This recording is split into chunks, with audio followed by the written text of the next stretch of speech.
This week's episode was beset by technical problems, I'm afraid.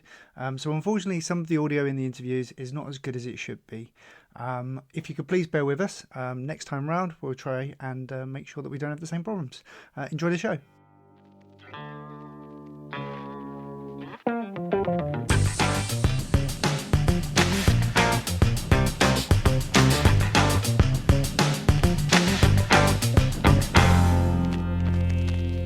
Before we start today's podcast, we just wanted to let you guys know that you can support our podcast on Patreon. Yes, for just a few pounds each month, you can receive exclusive behind-the-scenes content, our outtakes, free merch, videos of me and Mark fucking around. Yeah, all of that, and you get to support us doing this, what we're doing here. You will help us keep GMZ doing all the GMZ things that we do. You'll help us, paying the hosting for all this and all the freebies that we give away.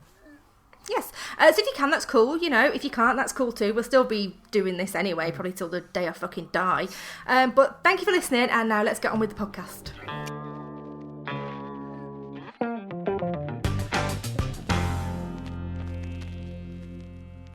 Good morning, Zompak!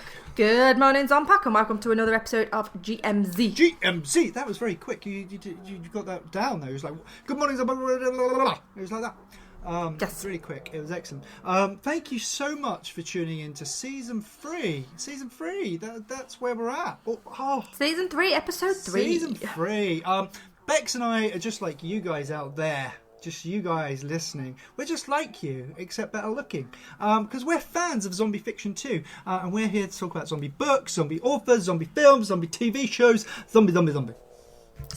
And we also interview the stars. Well, I suppose not exactly the stars, but people who come on our podcast, we interview those people. Yes, we do. So what's happening this week, Bex? What do you have in store for these beautiful, wonderful, excellent listeners? Well, this week on GMZ, we have Tracy Day. She is GMZ's resident indie book expert. So she's here to tell us what she's been reading, what authors she's been grilling, what they're up to, etc., etc.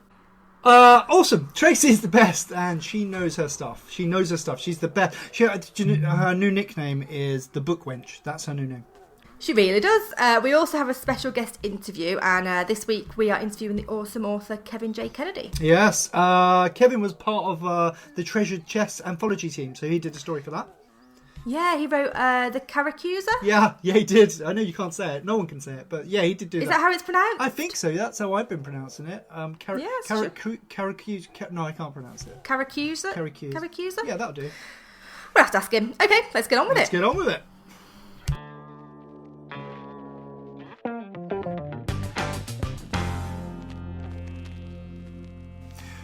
This week we have a wonderful guest host, Tracy Day. Hi, Tracy Day. Hi guys, how are you doing? Very good. Our indie zombie book expert. So what are we talking about this week, Tracy? So this week we're talking about my favourite topic. I wonder if you can guess. James Wallace, by chance. Yeah, James Wallace. The incredible, the lovable James Wallace, yeah. So I'm talking about, he's written a lot of books, but the ones that I want to focus on tonight are the Zombie Theorem series. So actually, I'm not going to say that. I'm going to say the Theorem series, because the first 4 are zombie books, but then there's an additional 2. One is Space Aftermath, and the other one is basically a serial killer book, which is brilliant. I actually play a ranger in it. I get Ranger Tracy. Yeah, so I mean, what's really interesting about these books, and obviously I did a load of questions for James and sent them over. I think you guys should have got that now, so that I imagine we'll go into a blog. Yeah? It will. Yep, that'll go up at the same time this podcast goes live. We'll put the blog up as well, so we can see the Q&A that you did with James. Brilliant. So I won't go into every single question, but there was a couple in there that I thought were kind of relevant to what we're talking about really with this bit of the podcast. So yeah, so basically the first 4 books were zombie books, and it centers around a bunch of characters that all come together really in the first book. And the main kind of hero guy is Dan Welko, and his Sasquatch. That is a hero name. Yeah, Dan Welko. He sounds like a right tough dude, doesn't he? He does. And he he totally is as well. He's like tougher than all the SEAL units he meets up with and stuff. So yeah, but it's all based in America, and it starts off in a tax office building where he's office manager. So he's not an army guy or anything like that. And then it kind of unfolds the story as to why the plague has been released on the US. So, like I said, 4 books, really, really good books. It takes you through a number of places where they travel because they're looking for his girlfriend Julie, and then they find looking for his dad and that kind of stuff. I don't want to give too much away because if you haven't read them, then that's just being a bitch, isn't it? Really. I have a question about James's work. So there's 4 zombie theorem books. Yeah. Yep. And then what are the next books along? What are they called? Okay, so the next one is Sidonia Theorem, which is space opera. Yeah. Mm-hmm. So again, I'll tell you about that. And then the last book at the moment is Ripper Theorem, which is basically like a Ripper style murder book. So the word theorem at the end, does that tie the stories together? Are they set in the same universe or something like that? Well, this is the thing. It's not in the same universe. No, they're all in separate universes, and they're all in different genres. You've got the first 4 zombie books, but then you've got a space opera, and then you've got a serial killer in real life. And actually, let me just tell you about the Ripper Theorem book as well. Ricky Fleet plays a police officer, and his character is funny as fuck. Honestly. Oh yeah. He gets him saying these typical British phrases, and it's just hysterical. So you have to read that one. Oh, I do, because Ricky's a lovely guy. We need to read a book with Ricky as a police officer. That's amazing. He's a British police officer. No, I messed up my tea and tiffin. Tea and tiffin. Tiffin's Scottish. No, I think it was Old English because it was in all the Carry On films, wasn't it? Hey, we're going to have a sport of tiffin, dear. I thought for some reason that was Scottish. Not that it matters. It probably is, actually. They've probably got it completely wrong, and so have I. But yeah, so basically we've got the same characters in Different stories. they're different stories, and they play different parts. Endings. So you recognise the characters, but not the stories. Yeah, and then, but there is like a line running through. There's like this thing running through all of the books where he meets this little girl called Angel in the first book and looks after her, saves her from her zombie parents in a car, and then like looks after her. And that character sort of builds through all of the different ones in the series. And I can't tell you too much because if I do, it'll just spoil it. That sounds really interesting. I like that. Really, really interesting series, especially because it's across various genres. So you can't get bored. No, you can't get bored. I suppose if they're doing so many different stories, there's no repetitiveness and there's nothing like that really, is there? So you're not going to get bored. Absolutely, yeah, but absolutely cracking series. Sorry, Mark, I keep interrupting you. That's fine. No, I normally do that to everybody else, so it's good. It's good karma. Yeah, it's good karma. So. Obviously, James is a member of our group. James Wallace is a member of GMZ. He's done a live show with us before as well. He's actually a really nice guy. I remember that.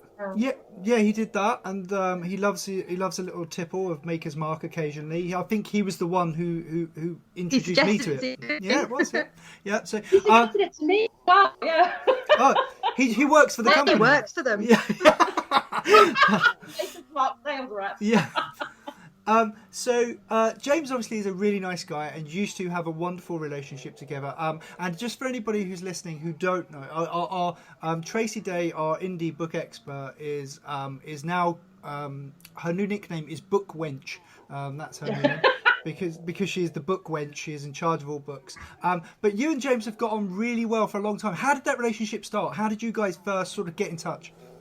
Well, I read Zombie Theorem 1 and I just fell in love with Brian, who's the guy they call the Sasquatch. And he's just like, his character is just... Actually, in the Zombie Theorem series, he's gay. But then in Sidonia, he's not gay anymore. So it's kind of like he mixes things around. But I fell in love with this guy. Love books. So I did... And then I contacted him on Facebook and said, I love it. And it's just gone from there. And we message each other. And, he's just such a lovely guy. And... We just have fun, So, but yeah, one of the things I was most shocked about was one of the questions asked him, when did he start writing? And like, by the way he writes, I thought he'd been writing for years. You know, you kind of get this. I always expect these authors to say, "Oh yeah, I started writing when I was 6." Yeah. You know what I mean? Yeah. But We expect that a lot on the podcast. I mean, we always ask people, don't we, Mark? Yeah. And everyone's like, "Oh no, I've been a builder for 25 years, and I just decided to start writing a week ago." Yeah. But he literally has only been writing since November 15. So Wow. not at all really, which really shocked me. He's got quite a few books out as well. So. I mean, that's a lot of work in a short amount of time, isn't it? Because there's a lot of work gone into that. I mean, the thing you have to realise is that he's doing good quality work. He's not cracking them out for the fun of it and just like, it being a little bit dodgy here and there, the story not quite following on. It's not being, consistent, and it's a bit shoddy. He's actually putting out, considering he's got so many books and he's writing in such a short amount of time, it's good quality stories that he's writing. Yeah. All right. Go on, carry on, Tracy. Sorry. I was going to say, I just asked him how long it took him to write a typical book. Like, is there like an average? And he was like, no, because it's like it took him 10 days to write Jinx, which is another one of my real favourites. It's kind of a female Batman with a manservant. Mm-hmm. And it's brilliant, absolutely brilliant. But then it took him 45 months. I don't. So they're all I always find sci-fi books more complicated to write. Yeah, absolutely. I have a question. So obviously he's covered a lot of genres. Which one hasn't he covered that you would like him to do? So what? Well, you know what? Just to be a complete bitch, one of the questions I asked him was, "What's your favourite genre?" And he said he doesn't really have a favourite genre, but he's written them all except erotica. Yeah. Or a knicker-drawer book, as we now to say. You should write a knicker-drawer book. Yeah. What was the book with the zombies? Zombies in my panties or something like that. Zombies ate my panties. Zombie ate my panties. Zombies ate my panties. That's it. Why does this come up on every podcast? It comes up every time we talk to each other. Yeah. I secretly think Mark loves it and he wants to get the author on the show. I have to read that book. Why are we not actually doing that as like a serial? Why aren't we serializing that on the podcast? Right. This is it. I'm doing this right now, making an executive decision that next week we are going to have excerpts from Zombie Ate My Panties on next podcast. Yeah. And you've got to read them. Yeah, I'll read them. In a sexy voice. Yeah. Oh yeah, I do a sexy voice, don't I? Right. I think that's enough talk about James. I don't want his head to get any bigger because I know he's got quite a large ego already. We don't need to booster it anymore, do we, Tracy? James, you start picking on my James. Ignore him. James is a good dude. He's one of the good ones. He is. He's not a blown ass. No, he's not. He's and I'll make that point before we say goodbye. That because he is a member of the group and he gets on well with Tracy and he joins in with all of the other indie author stuff. He's definitely one of those people who's very much community orientated. He doesn't, he's not sort of above it all like some people are. So all kudos to him. He's a good guy. Right. Thanks, Tracy. Thank you very much, Tracy. And you're on in a couple of weeks' time. What are we doing then? Oh, yeah. Now, that's going to be a good one. I'm not going to let anything slip other than I've interviewed Glenn Johnson. Glenn Johnson? I don't know Glenn Johnson. Who is he? So I didn't either. Right. And then I read this book, and it was, when you kind of go onto Amazon, you think, gosh, I don't want to read. I don't want to read the kind of the stuff that I've read before. And I was just looking around and I see this series and it was like 22 books for £1. Yeah. That is a bargain. Like, wow, that's really, really good value for money. Yeah, I'll go with that. 0.5p a book. Well, yeah, but I mean, the thing was like, God, it took me 2 weeks to finish it. I was tearing my hair out, loving the story, but tearing my hair out because I just couldn't put it down, and that's all I seemed to be doing. It was called the 666. 5 sentences long, literally, because it's 22 books. They've kind of mixed all of the titles in together. Yeah. Oh right, I see what you mean. Yeah. But it's absolutely brilliant. And the zombies are so unusual. So I'm going to be talking about that next week. He's just working on his answers to me. So not next week, next time. Next week. Okay, no problem at all, Tracy. Well, look forward to that. It's always lovely to have you on. In case anybody was wondering why the sound was a bit weird, we had some technical issues as usual. So hopefully next time round we'll have those resolved. But thank you very much for coming on. Thanks guys. Tracy. Thank you. Care. Bye. Bye.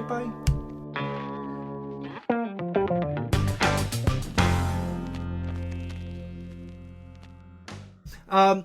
Right, this week we have the wonderful special guest, Kevin J. Kennedy, on the show. Hi, Kevin. How are you? Hi, Mark. I'm great. Thanks. How are you? Yeah, I'm good, thank you, mate. I'm so glad we could get you on the podcast. The reason I say that is that you was one of the contributors to our zombie anthology that we did, the Treasure Chest, and I think you did a really, really good story in that. I don't know if that's your first sort of zombie book, because obviously we do mostly zombies, but I know you're mostly horror. So was that your first one?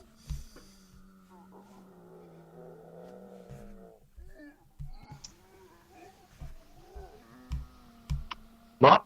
Did I cut out then? You cut out, mate. Yeah. Oh, don't worry. I'll do the question again.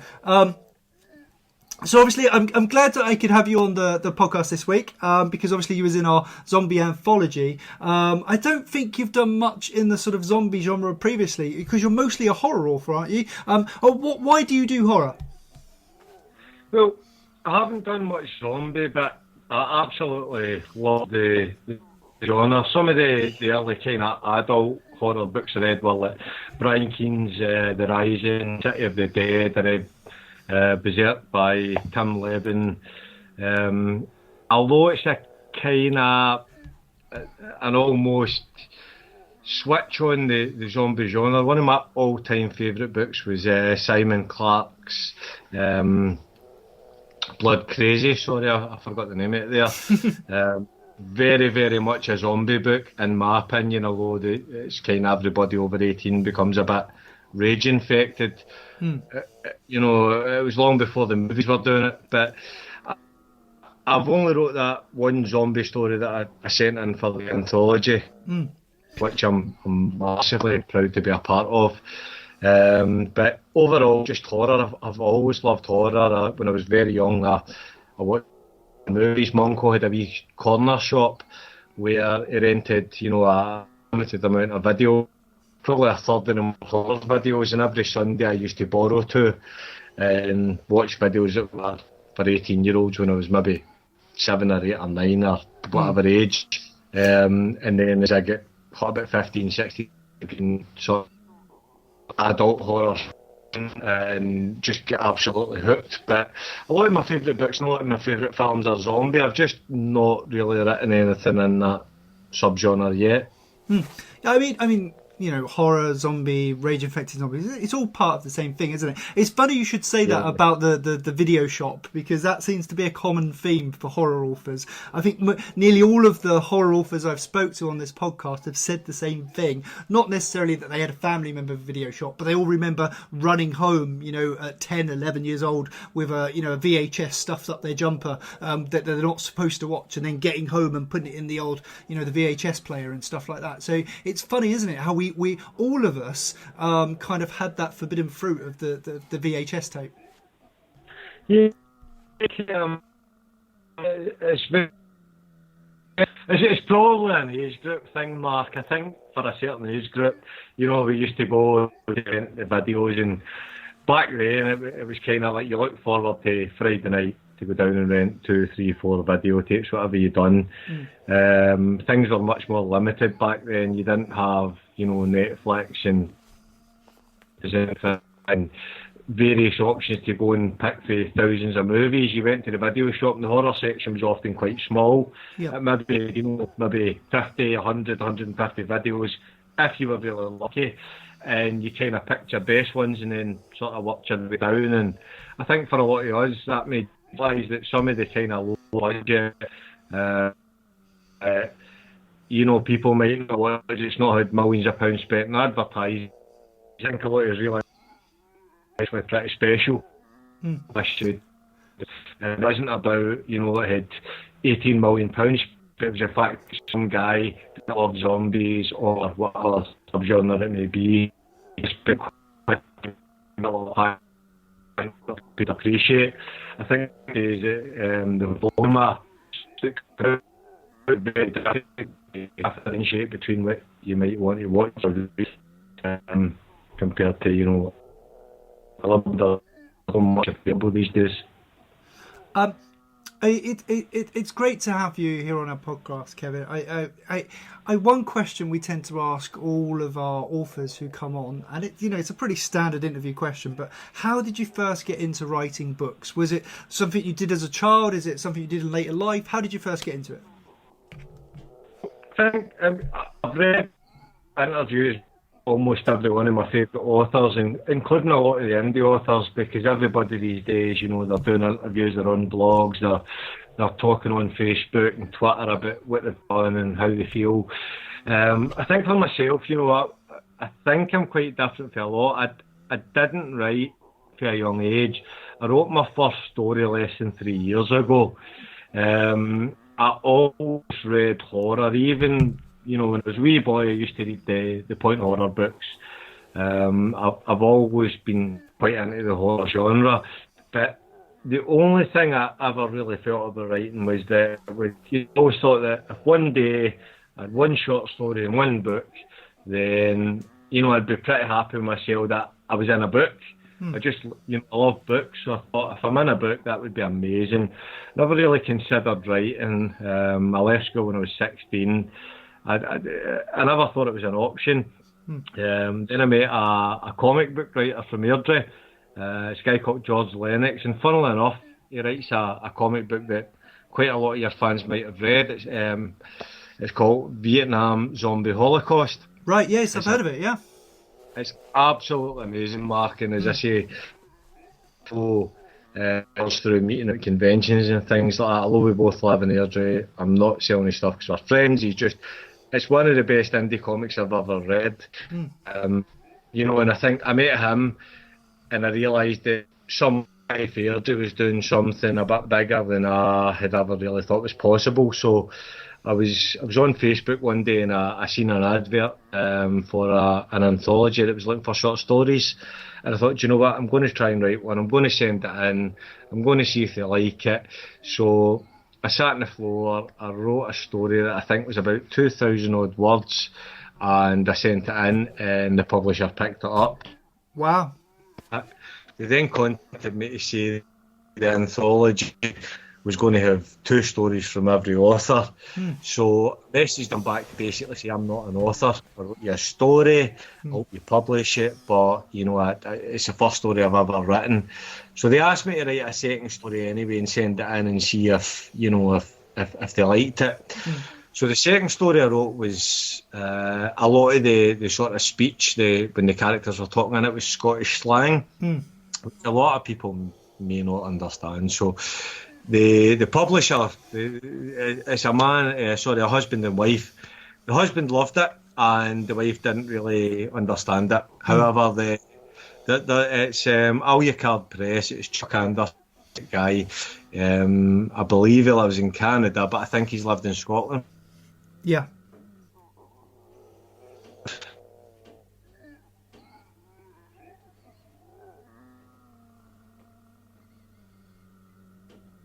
You still there? I've lost you.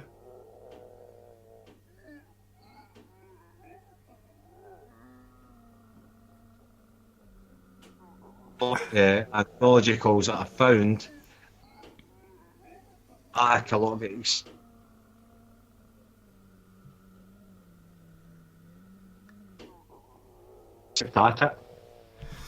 Sorry, mate, you kept cutting out on me there. Don't worry, I'll edit that bit out in a minute. Sorry, I'm going to move closer to the window and see if that helps my reception. No, it's fine.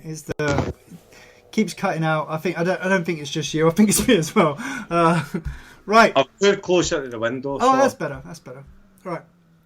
So where was we? We was talking about like the short story that you wrote, and then you wrote a second one. It's funny you should say that about the accents, because I remember reading Trainspotting for the first time, and obviously I was living in central London at the time, and I was reading it, and I couldn't understand a word the first time I read it, but the second time it was almost like a second language. I could read it easily. Yeah, I actually know a lot of people quite close by to me in central Scotland, Trainspotting or other Irvine Welsh books. Irvine Welsh is one of my favourite authors. I met him about a year ago at a talk he done, and I've just bought tickets to go and see him at a talk he's doing again in central Scotland. I think I'm going to see him in about 2 months' time. I absolutely love all the books linked to Trainspotting. I love most of Irvine Welsh's work, actually. I don't know if that's just been for central Scotland. The characters kind of feel like people that you may know or have known. Yeah. He's actually probably although he doesn't write horror, to be honest, I think that most of my stories have a wee bit of sort of characters that could probably fit into an Irvine Welsh book as well. I'm not trying to say I'm writing his league, because I love the guy, but I definitely like the type of fiction he writes. What did you think of the second movie? Oh, actually, I saw it in the cinema, and my wife loved it. I read the book. Sort of massively different to the book, but I mean, the book was written directly after the first book, or set directly after it, whereas the movie's set 20 years later, so they can't be making movies on an old video camera because nobody does that anymore. So they had to change it massively. I think that if you follow the books, there's already 4, and I'm going to see him in a talk, as I said, in a few months. That's because he's releasing the 5th book in the sort of Trainspotting genre. So the last one they released was specifically about Begbie, but he brought him back, and Renton and other characters were in it. He had also wrote a book called Skag Boys, which was set before Trainspotting, where all the characters were about 15. And a lot of it's based on real things that happened in Scotland, and it was absolutely amazing. But this new book, I believe, is set after the last book, where Begbie's a kind of reformed character. He's an artist, and he everything Renton done. So I believe I'm getting a copy of the book about 4 days before it's released to see the talk, and I can't wait. But no, I absolutely love everything that Irvine Welsh does. He's definitely authors. I remember watching Trainspotting 2, and I was blown away of how good a film it is. I'm not saying it's comparable to the book, because nothing ever is. I mean, the books obviously are what they are. But in terms of filmmaking, I know it got a lot of stick, but I was sitting there and thinking, this is just like first class filmmaking. It was absolutely fantastic, in my opinion. Yeah, I mean, I think that spotting those movies, it's just an absolute to follow up. I think it's kind of alone. The music in it was absolutely perfect for the timing. The cast, they were just great, and they had to change so many things to make the story 20 years later rather than directly after the first movie. If they tried to make it directly after the first movie, they'd have needed new actors because they all look too old now. Yeah. But, as I say, just Irvine Welsh, actually as a person, when I met him, when I listened to him speaking, he was interviewed on a stage for about an hour and a half. He met everybody after it. He signed books. I gave him a copy of one of my books. He's a lovely guy. But as I say, his actual storytelling ability, whether you find him easy to read or difficult to read, I think his actual storytelling abilities, it's... I mean, like, he's one of those authors that sort of introduced the world to sort of regional dialects as a way of storytelling, as opposed to just standard English, which I think, it's brilliant. It's a very brave move to make, because as you said, you can read Trainspotting and struggle with it. So I think that, if it's got a big enough market and everybody's telling you it's amazing, you might keep trying it. Yeah. If you release that book and just hope that people get it, it's a bold move. Yeah. I mean, there was a point in London in the 90s where it was super trendy, and everybody went to the pubs and the clubs, all had a copy rolled up in their back pocket. I remember it was like a hipster thing of the 90s that you had a copy of Trainspotting. Yeah. Very cool, as I say, he's done amazing. I look at it, and as much as I absolutely adore the books, a part of it says to me a little bit of time and a little bit of luck. But as I say, 99.9% of people wouldn't probably be brave enough to try something that was so unique, different. And to be honest, I mean, releasing that book at the time, it seems like it would be a book that would be unlikely to sell and go mass market, but at the same time, it is now. Yeah, I don't think it would sell as well now. I really don't. It was one of those things, like you said, it was at the time, right place, right time, and that was it. It's been an absolute pleasure having you on, Kevin. As I said, what are you up to next? I know you've had a book out recently. What was that? Well, just released about people now 100 word horrors, which can.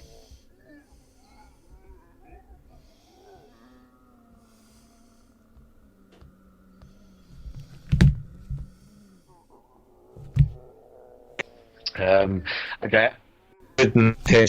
I accepted 110 travels from roughly 400 up.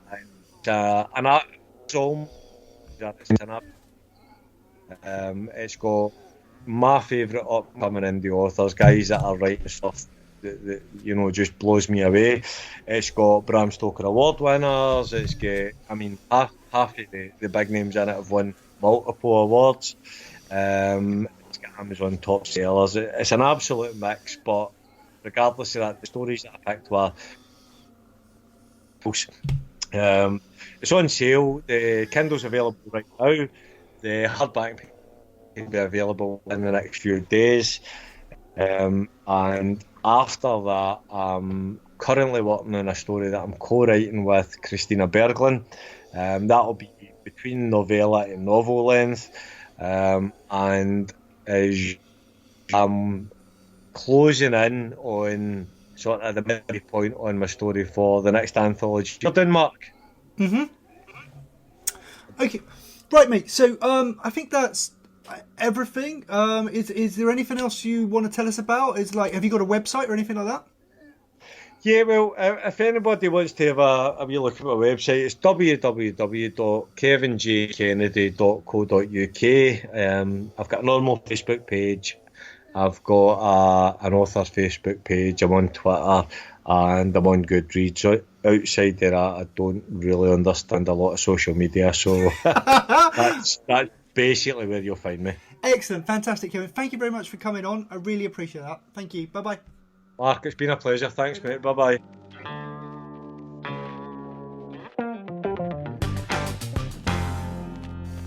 Yes. Well, that's it. Another episode is in the bag.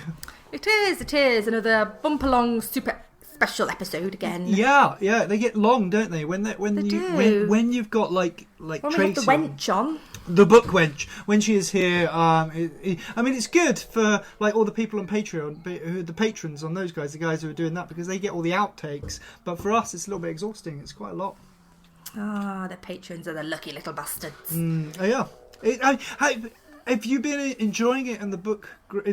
Our Facebook group. Have you been enjoying it? Like, it seems to be buzzing again. Is there people? I always enjoy it. Yeah. I always enjoy our group. Yeah, everybody's talking about we've got the new anthology coming out. Last week. We did a GMZ podcast episode on Facebook Live in the group, so it kind of got everybody excited. It was great. I loved that live episode in front of everyone. It was really funny. Yeah. I mean, I like doing the live stuff in the group. It's just that, you know, it's a bit stressful at times. It's a bit more pressure, isn't it? But it's nice and interactive, and people like throw us comments, and we can respond to them live. It's good. I like it. Yeah, it's good. The caption contest was a popular post again this week. And this is why I was particularly fond of the caption contest this week. My friend Rhiannon Frater commented on it this week. She did, but she didn't win. Stan, you go a little bit fangirly over Rhiannon Frater, don't you? Yeah, I do, and she did suggest that Stan should win. So obviously Stan won. You had to listen to her. So Stan Yan was the winner this week. Yeah, he won for pointing out that the guy in the image may have had a zombie face, but his abdomen area was non-dead. His comment was, presenting the new non-decomposing shirt featuring our patented rot-free material. Hurry now before that bite becomes fatal. No. Ba-dum-bum-tsh. Yeah, it was good. I mean, Stan gets a keyring or a bottle opener or whatever I send him. I'll send it to him. Well done, mate. Obviously, Stan's been on here before. He's done lots of artwork for us. He's a really talented comic artist. He's responsible for our zombie caricatures we use sometimes and the cover art for our new book. So he's a real top guy. Yeah, he's a good guy. I mean, he donated the comic story to our book Treasure Chest, which is obviously still on sale, and all the proceeds still go to breast cancer care. So he helped out with that, which was really nice of him. Yep, and now we're working on the new book, and it's called The Walking Dead. It's our uniquely British take on The Walking Dead. It has a ton of really, really good zombie authors in it, and it's going to be really good. It's huge. I actually read one of the submissions this week. We need to read that. Duncan Bradshaw's submission is actually hilarious. So I'm actually really looking forward to this book coming out. You guys are going to love it. Yeah, I can't wait for it. I also can't wait for GMZ Live. GMZ Live? We're going to be on the road. We're going to be on the road. Well, you haven't got to go very far. No, I don't have to go any far. I just get the bus into Manchester, which is like 20 minutes. Because obviously you can win up to Manchester again, and we're doing a live show with lots of great zombie authors, and we're going to interview them, and everyone can meet them, and we can all have a drink. It's going to be great. Yeah, we're going to get very drunk. But that's about all we need to catch you up on at the moment. Obviously, we're doing Weekend of the Dead later in the year. That's coming up. We're going to be doing that as well. And that's it. That's all you need to know. Yeah. Thank you for listening, and hopefully you can spend a little bit of time. You know, we've spent a lot of time entertaining you. You could spend a little bit of time and review our podcast and give us a few stars on iTunes. That would be awesome. That would be awesome. Thank you very much for listening. Bye. Bye-bye.